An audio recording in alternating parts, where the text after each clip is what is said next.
شروع۔ بسم اللہ الرحمن الرحیم۔ آج جس صورتحال اور جس حالات سے نکل کر یہاں پر میں پہنچا ہوں، یہ میرا رب جانتا ہے یا رب کے نیک بندے جانتے ہیں۔ لیکن اللہ تعالیٰ نے قرآن مجید میں فرمایا ہے کہ میں اس وقت تک تمہارے وفا کو نہیں مانوں گا جب تک تم مجھے اپنی والدین سے، اپنی اولاد سے اور اپنے مال و متاع سے زیادہ عزیز نہ سمجھو۔ تو میں اللہ کا مشکور ہوں کہ اللہ تعالیٰ نے میرے اندر اتنی ہمت، قوت اور طاقت دی کہ مجھے آج عملاً اس آیت پہ عمل کرنے کی توفیق اور قوت اور طاقت مہیا کی۔ آج جس ٹاپک پہ میں بات کرنا چاہ رہا ہوں وہ بہت اہم ہے، کیونکہ میں سمجھتا ہوں کہ جب تک مسلمان قرون اولیٰ کی اقیم الصلاۃ قائم نہیں کریں گے، اس وقت تک غلبہ اسلام ہونا ناممکن ہے۔ کیونکہ اللہ تعالیٰ نے جو چار اور چھت جو پلر بنائے، ان پلرز میں، ان ستونوں میں بغیر کسی شک کے اقیم الصلاۃ ایک مضبوط پلر اور بنیاد ہے۔ کیونکہ قرون اولیٰ کے مسلمانوں نے جب اس پلر کو سمجھا اور اس کی حقیقت پہ گئے تو وہ 313 ہی پوری دنیا پہ غالب ہو گئے۔ اور جب سے مسلمانوں نے اس پلر کو کی اصل غرض و غایت کو بھول گئے کہ یہ پلر ہے کیا تھا، اس وقت اب کروڑوں میں ہیں، اربوں میں ہیں، لیکن مغلوب ہو چکے ہیں۔ تو میں کوشش کروں گا کہ میں قرون اولیٰ کی اقیم الصلاۃ کی ایک چھوٹی سی جھلک آپ کے سامنے پیش کر سکوں، تاکہ بھولے ہوئے مسلمان دوبارہ سے اقیم الصلاۃ کی طرف جائیں اور اللہ کے دین کو غالب کر دیں۔ کیونکہ اس دین کا غالب ہونا اتنا ضروری ہے، اتنا ضروری ہے، کیونکہ اس کے بغیر مخلوق خدا کو امن، سکون، محبت نہیں مل سکتی۔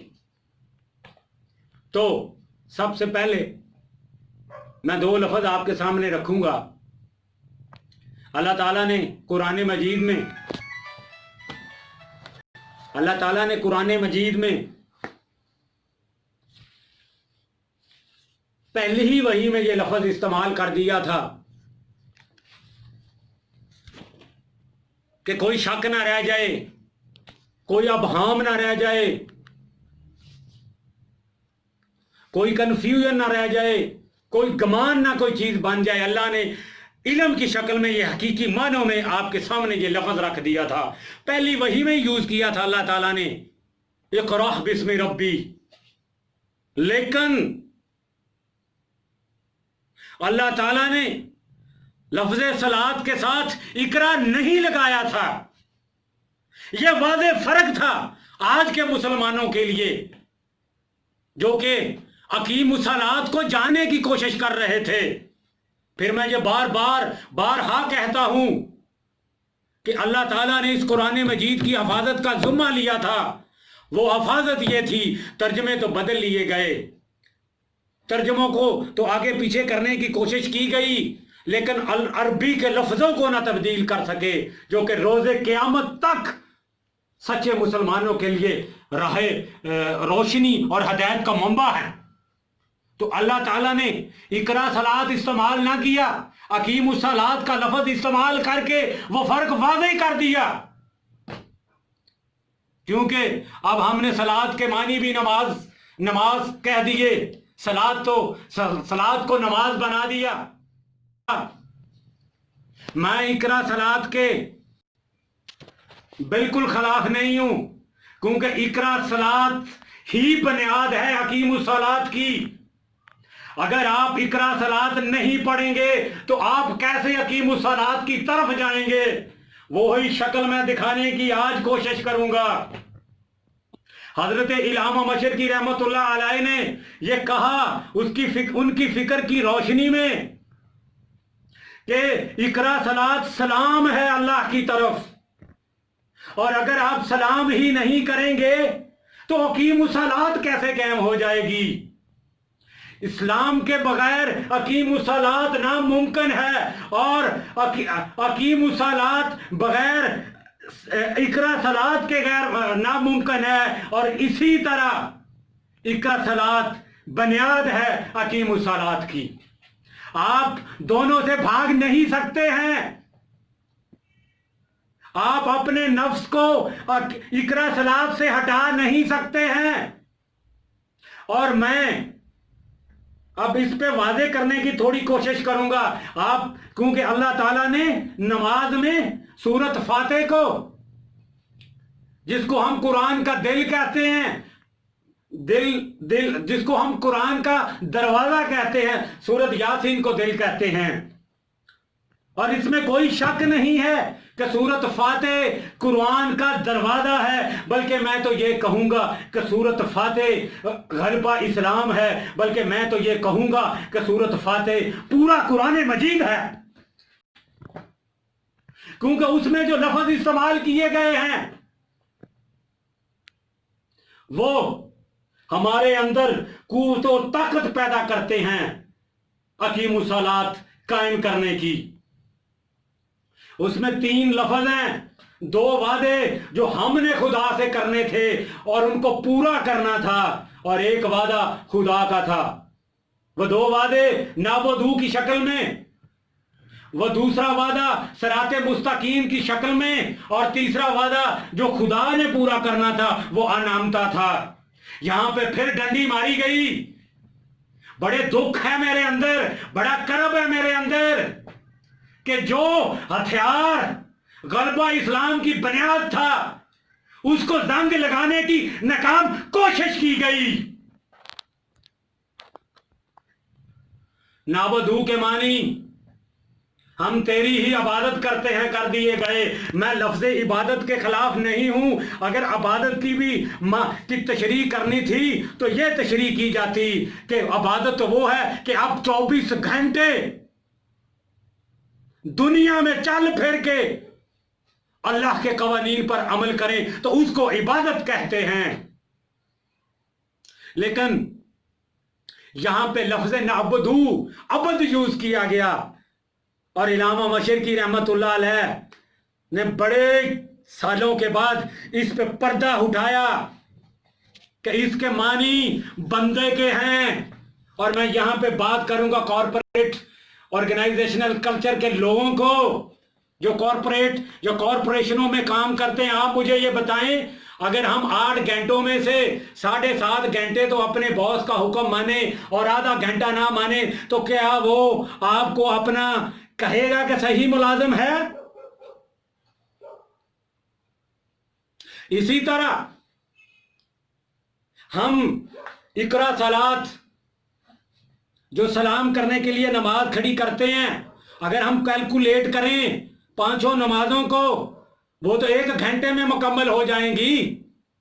आप 1 घंटे में जो नमाज मुकम्मल करते हैं वो तो पढ़ लेते हैं, खुशू खुजू के साथ नहीं। खुशू खुजू पैदा होना था मैदान अमल में, और 23 घंटे बदकिस्मती से हम अल्लाह के हुक्मों को की रूह गर्दानी करते हैं। इसीलिए करूने औला की नमाज की मैं झलकी दिखाने की थोड़ी सी कोशिश कर रहा हूं। करूने औला के मुसलमान अल्लाह को कहते थे, वो नाबोदूद थे, वो अल्लाह के 24 घंटे के नौकर थे। अगर हम यहां पे ये लफ्ज इस्तेमाल कर देते नौकर का तो क्या हरज हो जाना था? क्या मसला हो जाना था? हो क्या जाना था? क्या हम खुदा के नौकर नहीं हैं? क्या हम खुदा के गुलाम नहीं हैं? तो गुलामी 1 घंटे की नहीं होती है, वो 24 घंटे की होती है। तो ये वादा हम अब करते कहां पे हैं? नमाज, बड़ा ही मैं क्लियर हूं इसमें, नमाज बाजमात है, क्योंकि नमाज एक जमात पैदा करती है जो गलबा इस्लाम के लिए मैदान अमल में अपनी जान देने से भी गुरेज नहीं करती है। नमाज बाजमात है। जब आप बाजमात नमाज पढ़ते हैं, खाने काबे की तरफ मुंह करके पेश इमाम की मौजूदगी में ये वादा करते हैं, फजर के वक़्त, असर के वक़्त, जोहर के वक़्त, मगरब के वक़्त, इशा के वक़्त, अराउंड द क्लॉक ये वादा करते हैं पेश इमाम की मौजूदगी में कि अल्लाह हम तुम्हारे नौकर बनेंगे, 1 घंटे के नहीं 24 घंटे के। और फिर ये कहते हैं कि हम सराते मुस्तकीम पे चलेंगे। सराते मुस्तकीम तो फिर मैं कहूंगा पूरे का पूरा कुरान है। अगर सराते मुस्तकीम की तशरीह करनी है, अगर इसको जानना है, तो यहाँ पे लफ्ज़ कुरान मजीद में लफ्ज़ सराते मुस्तकीम आया, वहां से निकाल लो, सारी आयतों को इकट्ठा कर लो, तो वो पूरे का पूरा कुरान बन जाएगा। वो पूरे का पूरा कुरान बन जाएगा। और उस कुरान का जो मंबा है वो गलबा इस्लाम बन जाएगा। ये वादा करते थे हम, ये वादा करते हैं हम, ये कुरूने औला के मुसलमान ये वादा करते थे पेश इमाम की मौजूदगी में काबे की तरफ रुख करके। तो ये 2 वादे पूरे करते थे। जब ये 2 वादे पूरे करते थे तो तीसरा वादा अल्लाह ताला का अनंता था, उसके साथ भी हमने खलवाड़ किया। दुख के साथ कह रहा हूं कि हमने खलवाड़ किया। उसको हमने ये कह दिया फल फ्रूट ये इनाम है। ओ खुदा के बंदो, कंपैरेटिवली सोचो तो दूसरी कौमें तुमसे बेहतर जिंदगी गुजार रही हैं। नमाज में कहते हो कि हमें दुनिया में भी कामयाब कर। कामयाबी क्या गलबा इस्लाम के बगैर कामयाबी है? सवालिया निशान है आपके सामने ये। तो आपने उनको फल फ्रूट अनामता का बना दिया। मुसलमानों के लिए, बनी नूह इंसान के लिए अगर कोई अनामता है तो वो गलबा इस्लाम है। और गलबा इस्लाम के मानी कुरान का निज़ाम है, सलात का निज़ाम है, ज़कात का निज़ाम है, रोज़े का निज़ाम है, जिससे ये अल्लाह के मुखालिफीन गिरोह खौफज़दा रहते हैं। इसलिए मैं कहता हूं कि अकीमुस्सलात गलबा इस्लाम की मिराज है। तो ये था अलमद करूने।